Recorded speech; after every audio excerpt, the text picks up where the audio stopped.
What do you consider the most positive aspect of the community of Great Falls?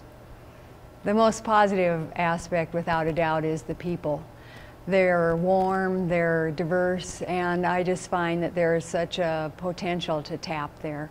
I've really enjoyed my time in Great Falls primarily because of the people.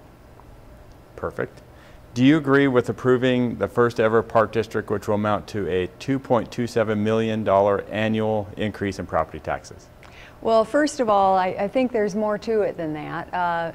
You don't necessarily take the entire package. I think the next commission is going to need to decide what's the right, there are 3 different tiers to that proposal as I understand it, and so the next commission is going to have to decide what's essential, what would be nice, and what would be perhaps a frill. And so I think I will look at it from that point of view, getting a lot of feedback, of course, from the community.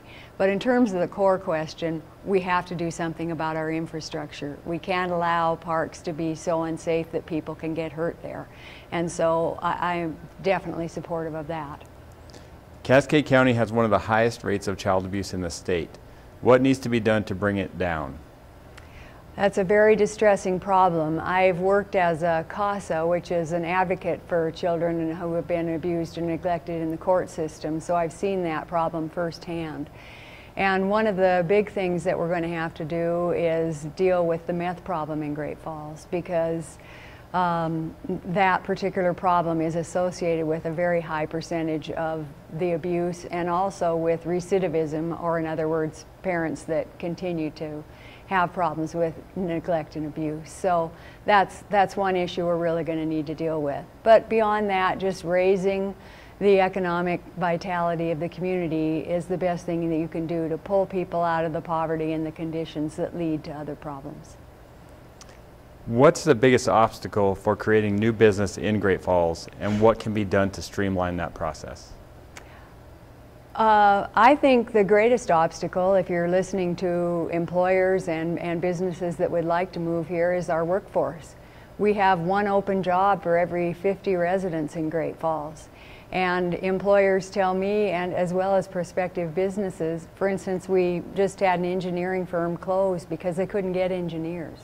So we have got to be able to attract a workforce to Great Falls, and we've also got to be able to train our own and get people past the barriers that are blocking them from employment or underemployment.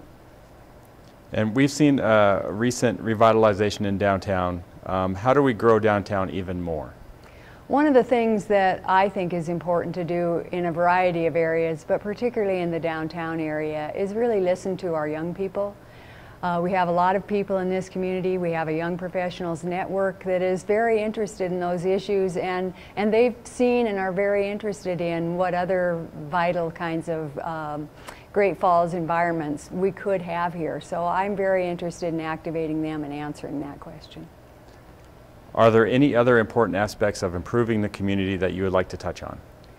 I think, again, that I feel that we are not adequately engaging young people in decision-making in Great Falls. I think it's too bad that the City Commission is thinking of discontinuing its Youth Advisory Council. I know that participation in it has been weak, but maybe the management of it has been weak. I think it's really important to engage the entire community in a vision for what we want to see Great Falls be.